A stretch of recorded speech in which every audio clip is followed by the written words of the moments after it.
Hello friends, स्वागत है आप सभी का आपके यूट्यूब चैनल डी मल्टी मैंग है। अगर चैनल पे नए हैं तो प्लीज़ चैनल को सब्सक्राइब कर लीजिए। ठीक है। आज हम लोग फिर से करेंगे 30 इम्पॉर्टेंट क्वेश्चन हेमेटोलॉजी के। ठीक है।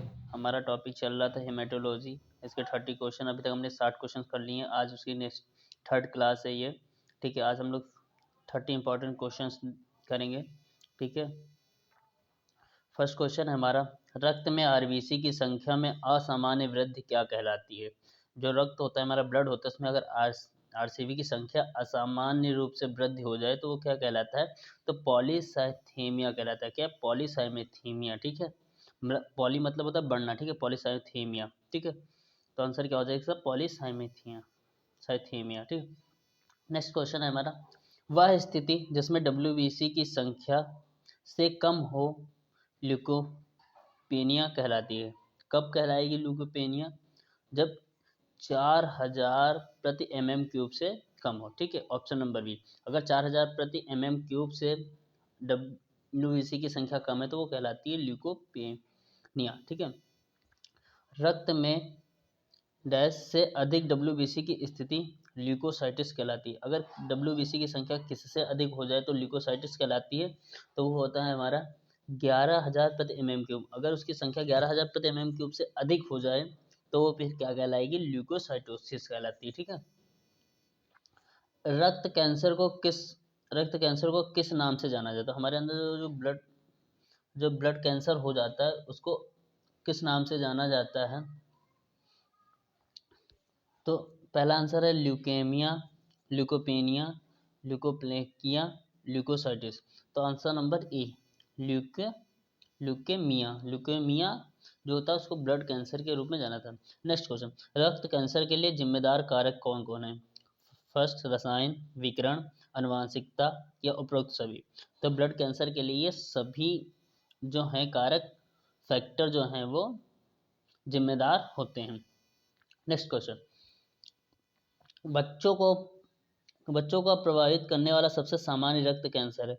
जो बच्चों को सबसे ज़्यादा, जिसमें बच्चों में जो होता है रक्त कैंसर, वो कौन सा होता है? तो वो होता है एक्यूट लिम्फोब्लास्टिक। एक्यूट लिम्फोब्लास्टिक कौन सा होता है? Liquid lymphoblastic. Option number B.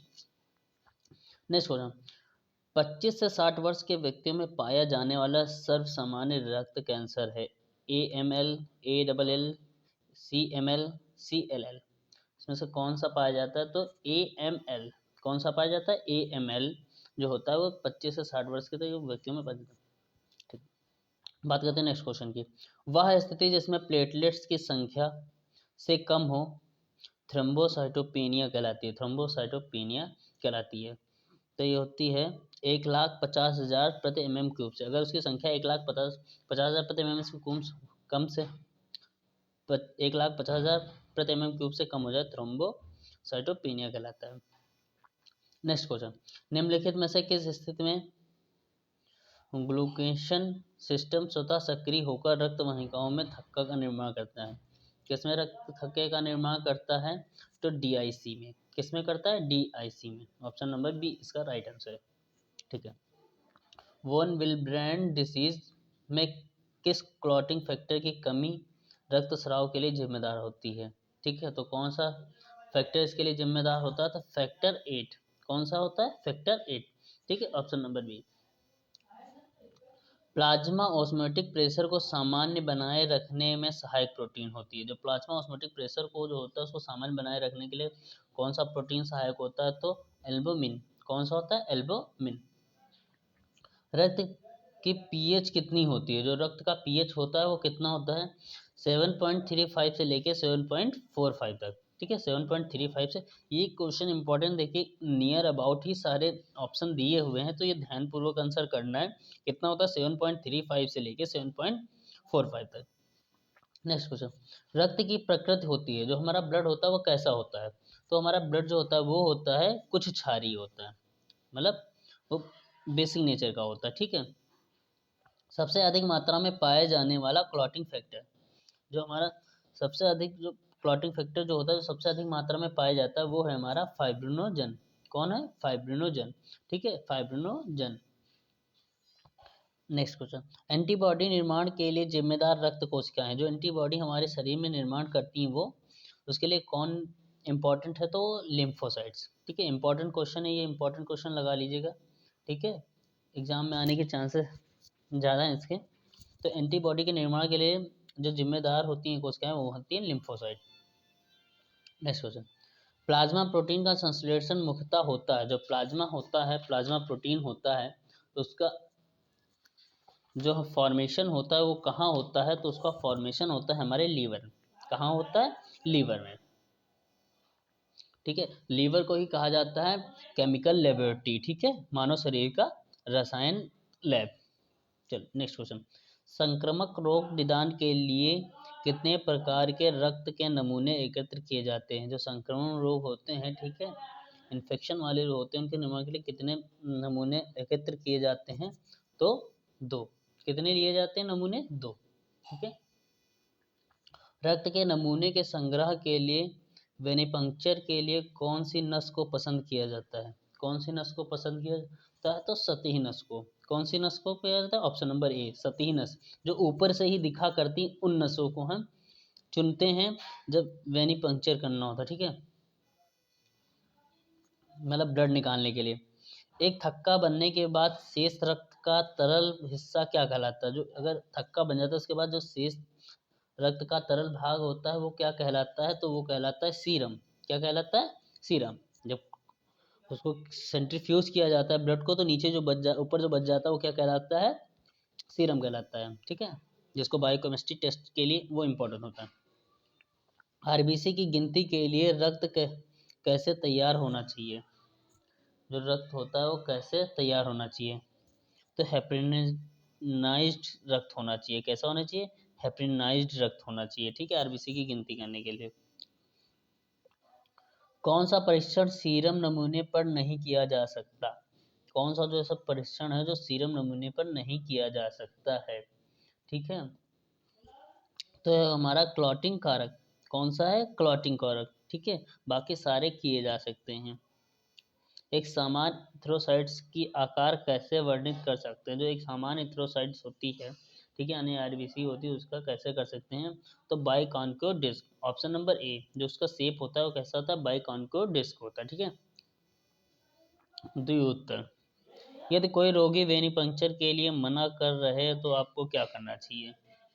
कोई व्यक्ति आपको मना कर रहा है तो उसके लिए क्या करना चाहिए, तो आपको उस रोगी के चिकित्सक को सूचित करना चाहिए। किसको करना चाहिए, रोगी के चिकित्सक को सूचित करना चाहिए। ठीक है, नेक्स्ट क्वेश्चन, कौन सा सुई गेज सबसे छोटी सुई आकार के साथ मेल खाती है।